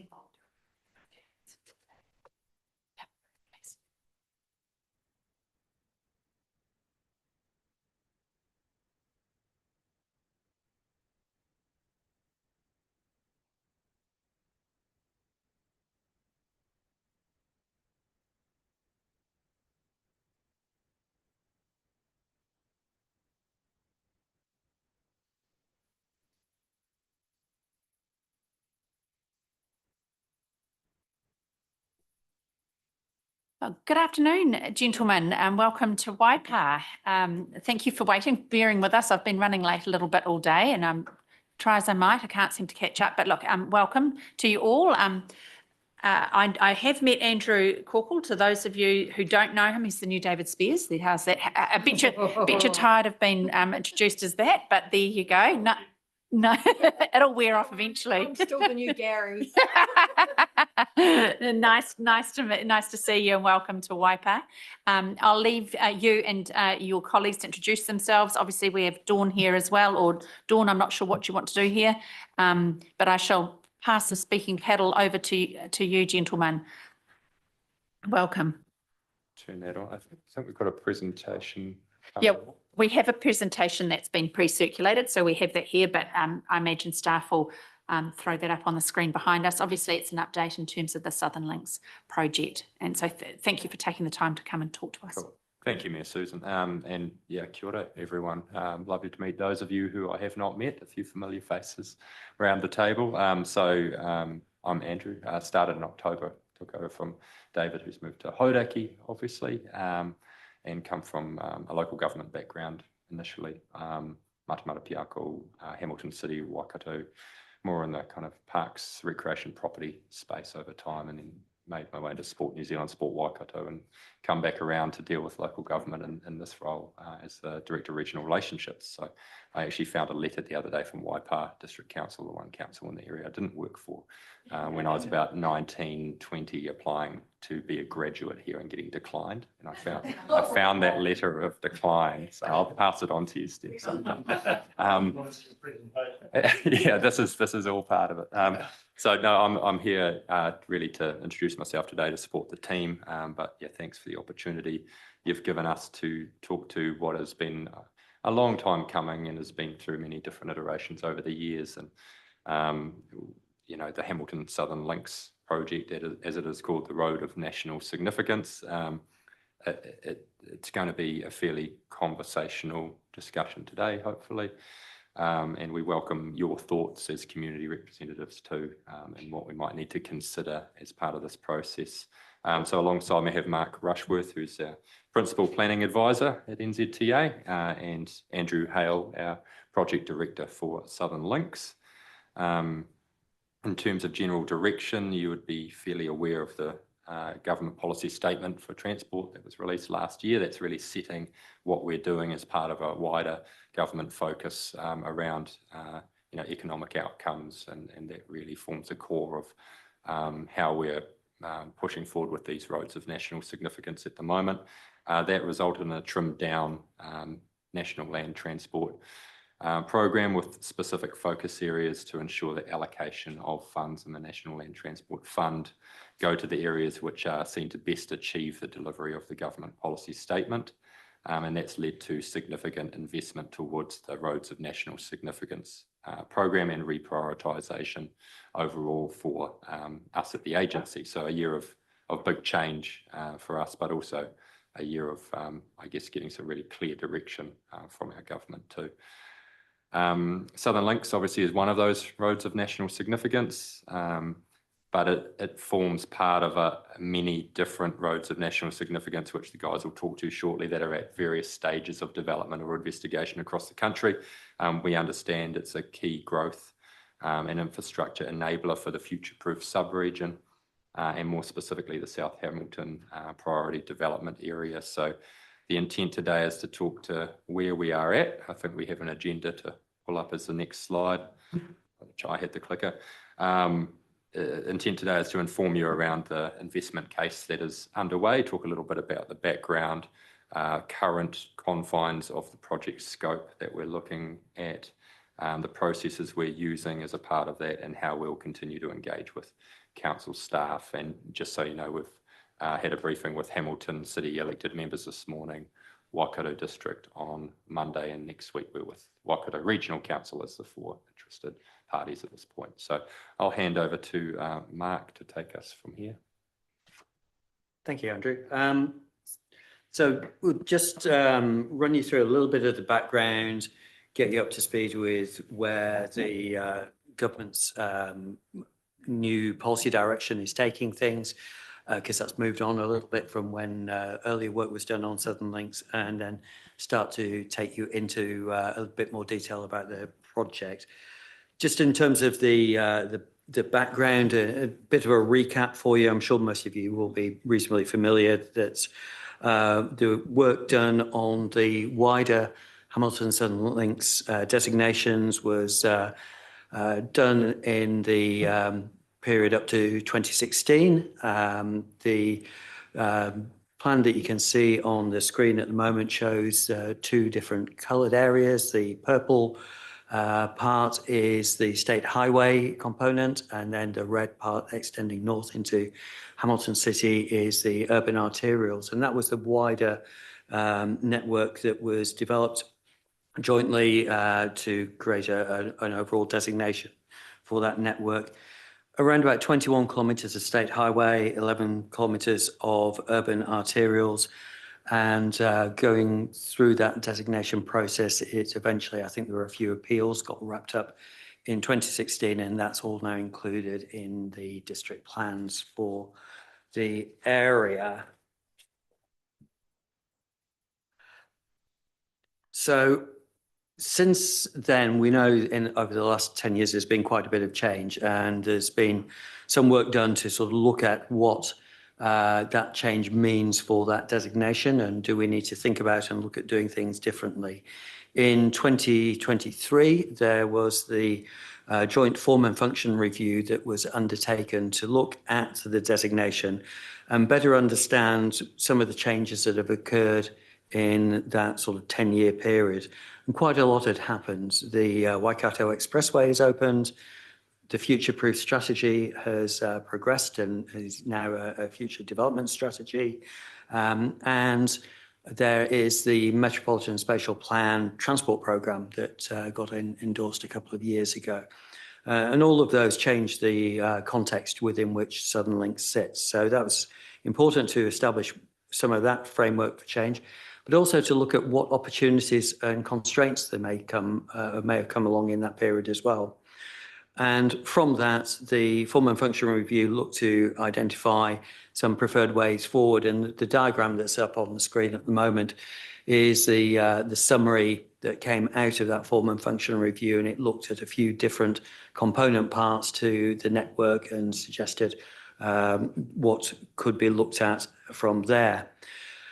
Just when you think you've brought things up to date, we have an election, we get a new government, we get a new GPS that comes in, and that starts to set even more change in terms of policy direction. And that's now something that we're having to factor into the way we're approaching the project. And just to really give you a bit of a high-level view of this, some of you will be no doubt aware of some of the detail in the GPS, but some of the key features for us in terms of Southern Links is that the government reintroduced the Roads of National Significance programme, and Southern Links forms part of that. That programme sits under the overarching strategic priority, which is around economic growth and productivity. And as part of that some of the RONS projects have been identified as also looking to unlock housing growth as part of their job. So it's not just about transport, it's about a wider programme of economic growth and productivity there.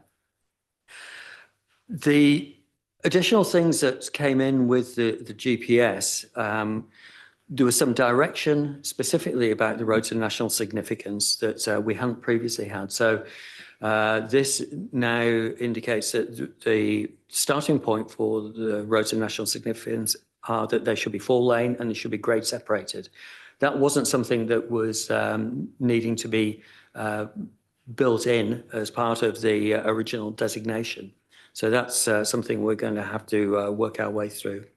And on top of that, we've got a number of ministerial expectations that are asking us to look at the way we work and do things a little bit differently. So we need to make our business case processes more efficient, still do a lot of the same work, but just move through it a lot more quickly, be a lot more focused, tighten the scopes up.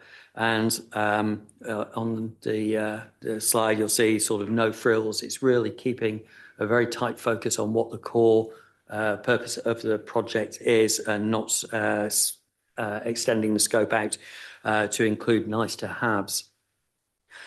The other aspects, and something that will be familiar to yourselves, is that times have become much tighter in terms of finance and funding projects.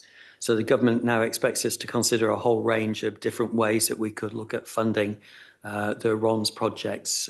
So the NLTP will still be one avenue, but we need to look at other options. So things like tolling, or if we can get value capture from any adjacent developments that could benefit from the road going in. Those are things that we need to explore as part of the work. And again, a new direction from where we had previously been.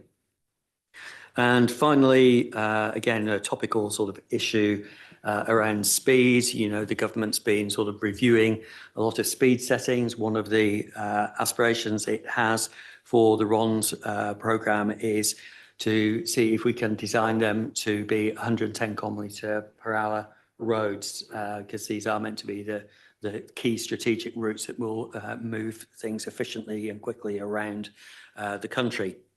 So a whole bunch of stuff in there that is changing in terms of, yes, we've got an idea of what we think Southern Links is, but we've got to now go and look at all these different settings and aspirations in terms of whether that's accommodated within the designation so far, or whether we need to do anything different going forward. Can I just interrupt there for a minute? I've got a question from Bill Harris and then one from Mike Pettit. Yeah. Just, I've got questions about no frills. And I guess that, I guess that questions, does this, are we talking here about the cultural perspectives that you've been putting on the roads of national significance? You know, talking there about Taupori and, oh, not Taupori, not Taupori. Not necessarily, and no frills. I guess we've got to be careful of our personal opinions of what a definition of that would be, but we had the same question from Hamilton City Council this morning, and you know, generally it's been stuff that we have deprioritised, or the government has deprioritised in the government policy statement, and there is less funding going towards. So when you think of new roads, it's funding for, you know, cycleways and those kind of ancillary. What do you call them? You called them embellishments this morning, but I think they didn't like that. Yeah. Yes, those kind of additional things. So it very much focus on form and function of a road that delivers people to a point.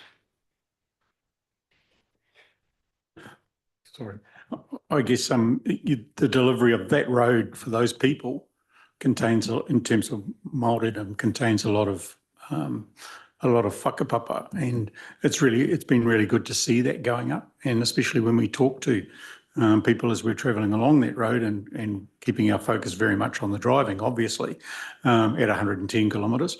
But, you know, I think that that's a great loss. I'm not suggesting that will be lost and not a part of this, but absolutely 100%. Yeah, hear what you're saying. We are engaging with tangata whenua throughout the process of this as well.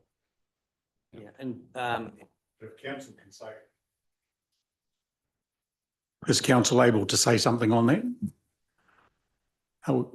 That's what I'm, you know, that's the question I'm asking. We're certainly open to receiving any thoughts and inputs from council that could help us go through the investment case process and make sure that we've covered all the right things that we need to do. Just to, and we will get onto a little bit of the details as we go, but the process that we go through, we still have to go through the formal regulatory processes. There are changes around that. We know there's fast track legislation and the like, but it doesn't mean to say that you can just choose to avoid doing certain things. So where there are effects that are caused by the introduction of the road, it will expect to mitigate those effects. Now, whether you know, what the cultural effects are going to be and how you mitigate them, that's something we'll have to explore as we go along. Yeah, it's making sure that we have the necessary components for the scheme and not straying into the nice to haves. So there will be a line at some point that says this is essential to delivering the project, whether it's mitigating effects or making sure it works as a piece of roading infrastructure. And then there are other components that would be the nice to haves, which perhaps at this point in time are not seen as being essential to the programme. Thank you. No, Mike, and then you, Claire. Thanks, through the Mayor. A question around toll roads. So like back in the day when I was a kid, we used to go over the Auckland Harbour Bridge. There was a little toll gates at the top there, a whole bunch of them. You paid your 20 cents. At some point it paid for itself. It was 20 cents. And it paid for itself, and I guess that's why they took them away. Let's assume I'm right. They probably should have bloody kept them, but anyway. But these private road, so the public-private partnership is what I'm chasing down here, because New Zealand superannuation scheme has got increasingly billions of dollars in it, right? And I know the government's got a think tank happening to try and get a few investors from overseas, but there's a lot of money in New Zealand super. Do these toll roads, if they're tolled, do they pay for themselves over an amount of time that would interest someone like New Zealand super? Because can we speed things up if we get public-private partnerships through something like New Zealand super? We're certainly going to be looking at a whole range of different tools that could be available and assessing whether they'd be appropriate for the project. So PPP will be looked at, tolling will be looked at. As I say, there may be opportunities for other value capture along the way as well. Those aren't all mutually exclusive. You could get combinations of different things. At the moment, we haven't got into the detail of that work, so we don't know which would stack up and work for it. And the government is looking at changing some of the settings around some of those things. So it is looking at the way in which the tolling regime works, for instance, and introducing different legislation around sort of how people will pay for, user pays essentially for different types of infrastructure. So it's a changing environment. We will try to make sure that we've got the most up-to-date inputs into the advice we can give in terms of the economic and funding assessments. Yeah, because I could be wrong here, but a lot of these roads have been identified, but clearly as of yet not funded. Yeah, so I don't know, to take that idea back to Minister of someone, Transport or Finance, was just as a concept, because if there's a return for superannuation, what better way to invest it in solid New Zealand infrastructure?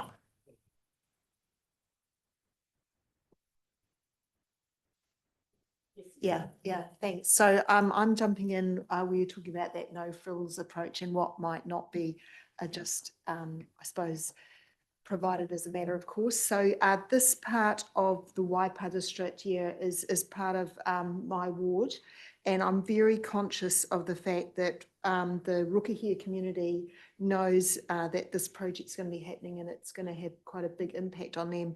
And also there's quite a lot of rural residential development around the Rains Road area and that.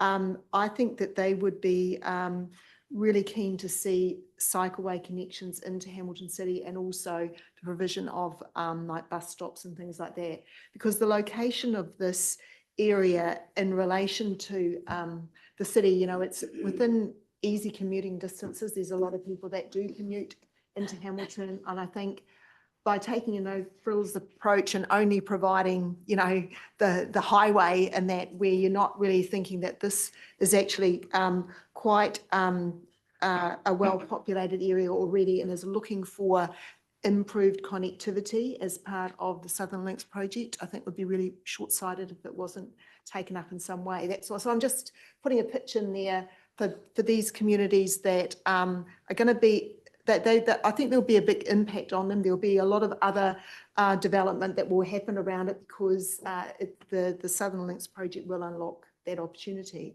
Yeah, so I'm hoping an integrated approach will be taken, and that, there might be a case for cycleways to some degree, and definitely public transport infrastructure as well.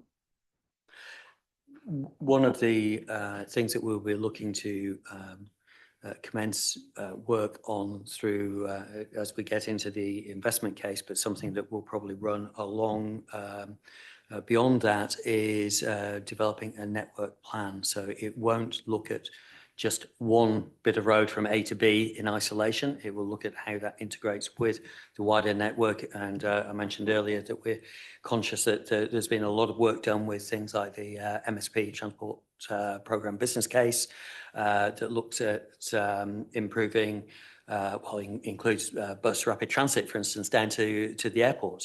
So that's part of that changing background environment that we will be taking on board as we work through the investment case. So there will be limits as to how much this project can take on itself. And I don't think we should shy away from that. It won't do everything for everyone. it is focused on providing for those roading components of a road of national significance, but it still has to happen within, a wider world.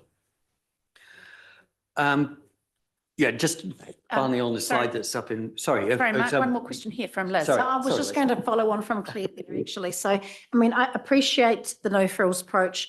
I appreciate that it might not be possible, but if at least the corridors could be secured for any future investment for cycling or recreational amenity paths. So it's probably just making provision for it, even if it can't be done. So I'm hoping that through the consultation that we could potentially just try to manage that. I'm just really mindful of that Rukahia community because, this project was started, and you've mentioned the year 2016. Well, I remember it well before then, and people's homes were purchased. Those people have subsequently passed on. And so I don't know how much, I guess, awareness there is of this project, but it will be coming home to roost very soon, given the confirmation that this road's going to produce. But I just think for that community, it's been a long, hard road, and getting something out of it, whether it's a cycleway or anything that's a useful feature, I think will be really good. Well, I certainly we hear what you say. As I mentioned, there will be some limits in terms of how wide we can push things, and we'll come on to look at the what's been agreed as a scope in a moment. But certainly, if there are specifics that you would like to draw our attention to as opportunities within the area, then please through your staff team, pass those messages on, and we can build that into the evidence and knowledge base for the project. So thank you for highlighting that. And I would hope you're right. It's been quite a period of time since work started on this program. Hopefully, the fact that the designation's there, it will show up in LIMS. It won't be coming as a surprise to anyone as such, but obviously not everyone would have been quite as involved in the detail as those who were here back in the day when the designation was done. So we're keen to make sure that we do touch base with relevant stakeholders as we go. So the RONS program nationally, that's up on your screen, 17 RONS throughout the country. It's a very ambitious program that the government has set. As mentioned, there are challenges in terms of funding, all of that. So the government will have to make some prioritisation decisions as we go along. And at this stage, we're only in an investment case phase for Southern Links. So we're not green lighted to go all the way through to construction. There's no certainty beyond the investment case. What we will do is present the best information we can as part of that investment case, and NZTA board, together with advice from the ministers, will then decide where we go from there in terms of prioritisation and funding, timing, those issues that will follow on. But it is very big and ambitious overall, the programme. I'll try and move reasonably quickly through this. The government wanted us to look at developing a more efficient business case process, and what we're trying to work to now is a decision-led approach. What does that mean? It means that we will be doing the right work at the right time and enabling the right decisions and trade-offs to happen at the right point as we go along. So rather than doing a whole chunk of work, taking it to the decision maker at the end saying, do you like this? We will be feeding information through to our board as we go for them to keep giving us green lights, hopefully, to keep the project going, so that we know that we're going to be landing it with a reasonable degree of confidence at the end. And I guess the wedge shape on that diagram is showing you start with a wider range of issues and things that you have to consider, and every step along the way, you narrow those down until you've just got to the end point, which is I guess probably a binary sort of point where you either say yes or no to going ahead. So we want to take the decision makers with us along the journey, and hopefully this process will be more informative for them and help feed back to us as a project team as we go along the way. I talked earlier about some of the scope issues for the Southern Links programme. So the map on the right-hand side of the screen, that shows the physical extent of the area that we are looking at for the RONS project. It's not the whole of the Southern Links wider network. It is just a state highway component. It includes that central interchange and the links around the airport through to State Highway 3. We have had the scope approved by NZTA's Value Outcome and Scope Committee. So they've agreed that that's the physical extent that we should work to. They have agreed the 2 investment objectives. The first one is really about moving freight and people around more Southern Hamilton more efficiently. And the second one, importantly, is about looking to provide better connectivity to open up opportunities for housing and economic development. And I think this shows how Southern Links is differentiated a little bit from some of the other RONS projects, because it is tagged as unlocking housing growth. And this fits into the wider government agenda in terms of going for housing growth and getting the economy moving. So really important objectives for us to work to. The other aspects in terms of the scope, we will be looking at the form and function. I mentioned that earlier, that we've already done some review work. We need to continue to evolve that to build in those latest directions from the GPS. And firstly, we need to test whether the existing designation can achieve all of the things that the government now wants us to achieve. Will that fit into that space? Do we need to do anything different? And that will then inform the next steps as we get into increasing levels of detail about, well, what does that mean on certain sections of the route? Update on costs and benefits. We all know costs have changed significantly over the last few years. We need to get a good updated costing profile for the project. But set against that is what benefits will it deliver? It's not just simply about costs, it's the benefits and value for money that can be achieved at the end of the day. And finally on there, we've flagged that we will start to look at potential for revocation of existing state highways in that area. That work was looked at previously with the designation process. We need to revisit that and say there have been some changes along the way with things like the Waikato Expressway opening. So that will involve looking at what needs to be retained as state highway, what could be handed back to councils as part of your local roading network, what would that entail.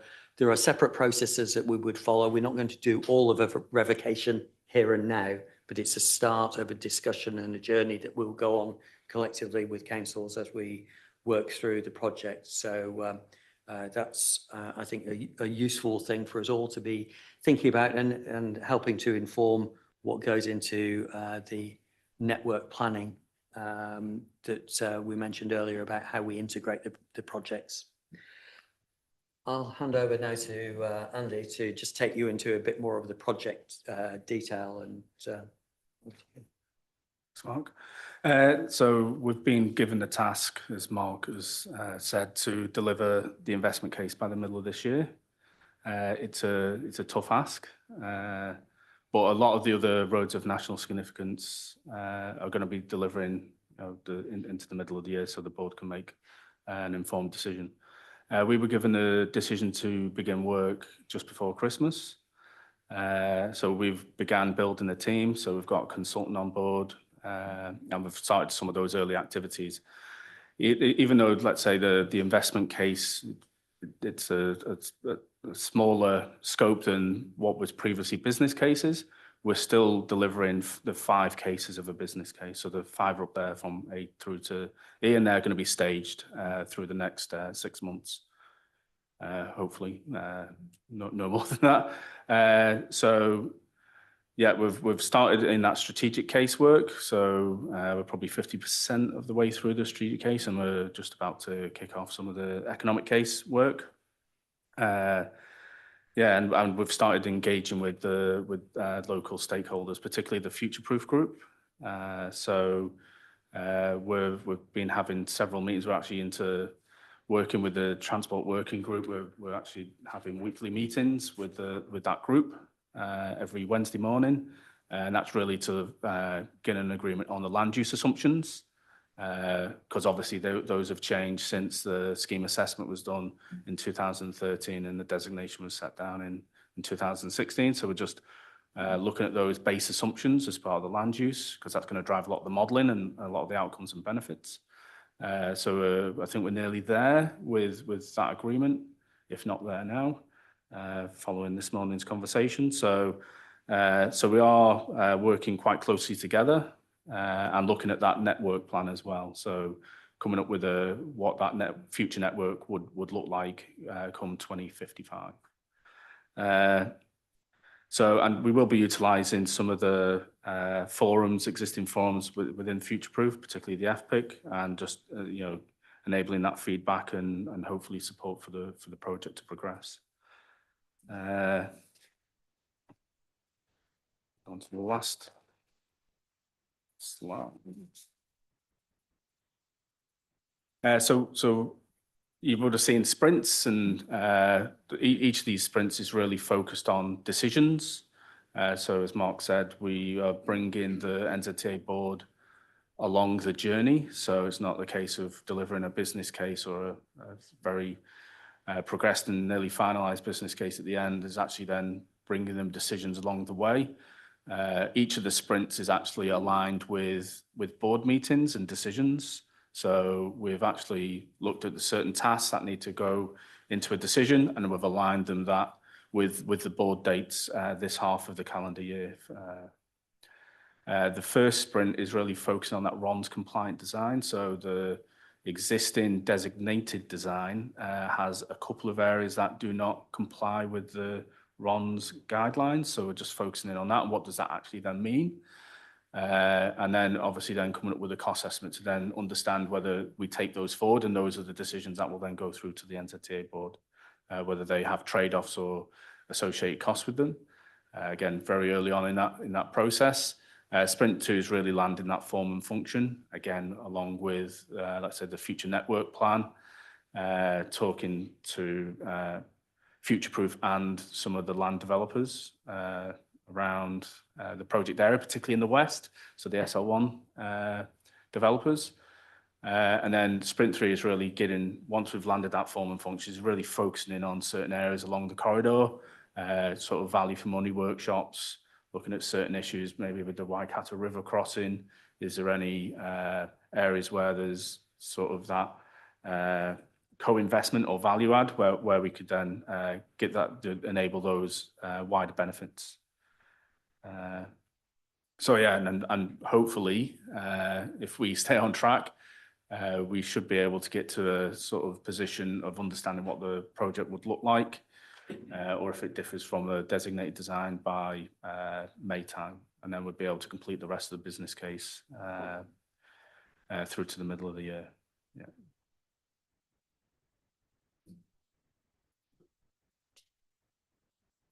That's the last slide. Dale Marie. Tēnā koutou. Who manages your iwi relationships from your side? Our Puarahi is Brian Nicholas. Northia, yeah. Pardon? Where's he from? He's based in Tokoroa, but he whakapapas back to Bay of Plenty, yeah. Yes, he's part of Pirirako. Ifia. Ki. Ah. Pirirako, yeah. Kia ora. Well, thank you, gentlemen. Any more questions? Mike, Slaty's got one. Hey, so this hopefully will go ahead. So construction duration, timing approximately? So that'll be part of the sort of the back end of the business case. So we would then be looking at how would we break the job up? Would it be all in one go, or would it be staged into several components? And the procurement methods that would enable that to happen. Got a similar question this morning from Hamilton. Obviously there's various decisions that have to be made from a funding perspective, plus also there's the fast track application process that we'd have to go through as well. We don't have the resource consents. We have the designation, but we then need to go through the fast track process with the resource consents. Again, if all that goes well, my expectation would be a construction start in 2027 with roughly, if it was one package, probably a 4 or 5 year construction period. Right.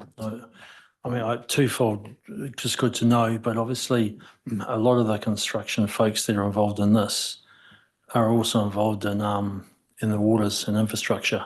It's the same sort of specialists, the same sort of machinery and that sort of thing. So I guess it's just something that we'll all be looking at in terms of competing contracts. We'll try and get them first. Yeah. Just one other thing to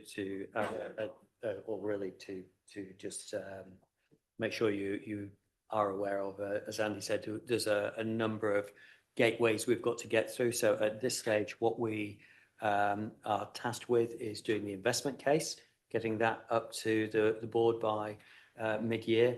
And that's essentially a whole point. And we've only really got the funding through NLTP to get us through that phase of the project. Beyond there, that's where there will be decisions by our board and no doubt through government as well as to how they want to prioritise not just Southern Links on its own, but the wider RONS programme. And as you say, there's a whole bunch of other initiatives that they've got on their agenda as well that they want to deliver, whether it's local water done well, whether it's some of the regional deal works that's going on. So look, there's a whole number of things that will influence exactly when things hit the ground.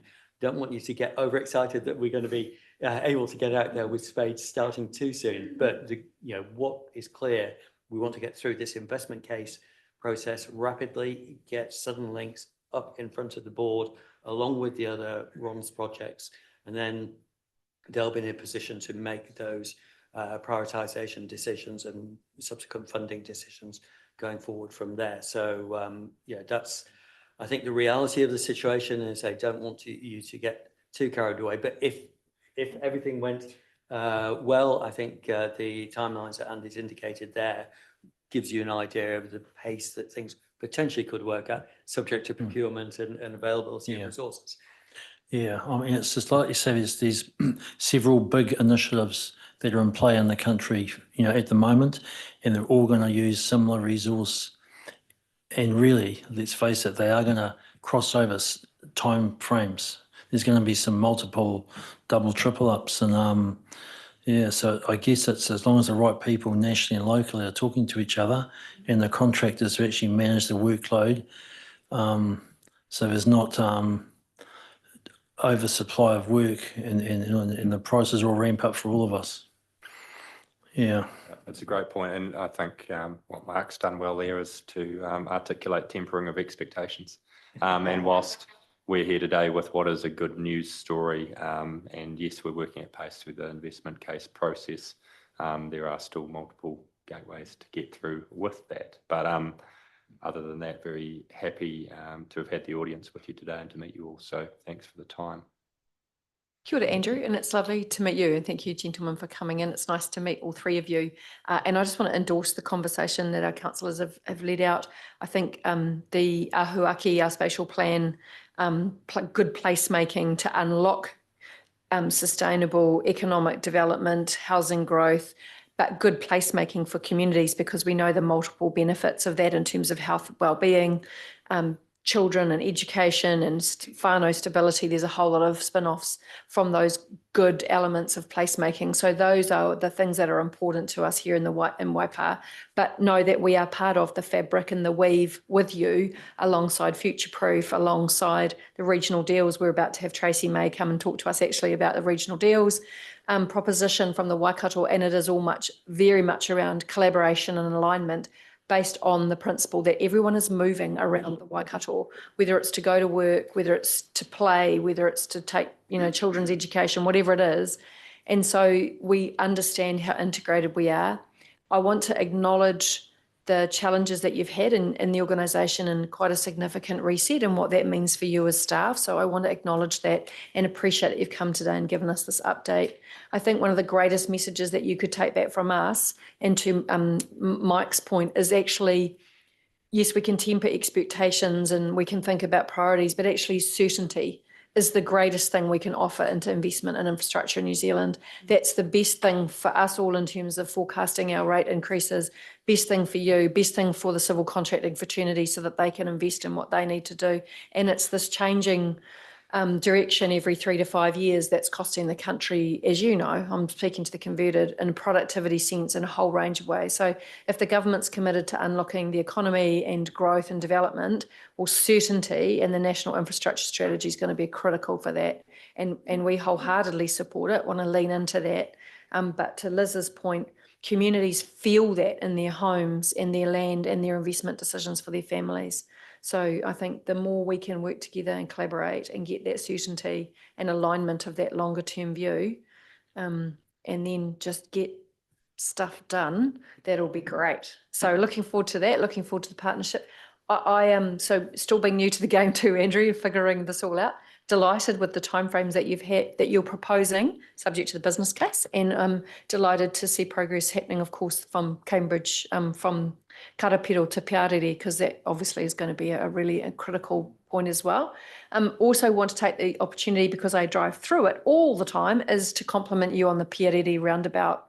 It is just a game changer, and the traffic jams up to get to that point. But at that point, it's pretty amazing. So I just want to take my hat off to you and the work you've done there and how quickly that happened.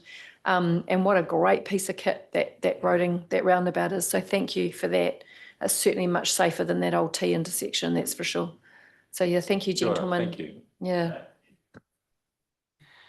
Yeah, no, fantastic stuff. Just one small thing, we prefer not to refer to it as South Hamilton, it's North Waipaha.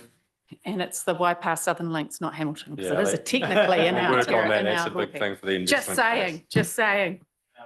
Yeah, it is in our patch. But hey, look, all jest aside, yeah, great update. Good to see that this is moving along. Clearly, you've got a few hoops to jump through and milestones to reach, but exciting to see. It's you know, to Liz's point, it's a long time ago that this was first mooted, and it's good to actually see that there's actually some action going on. Yep, fantastic. Cool. Wonderful. Safe travels.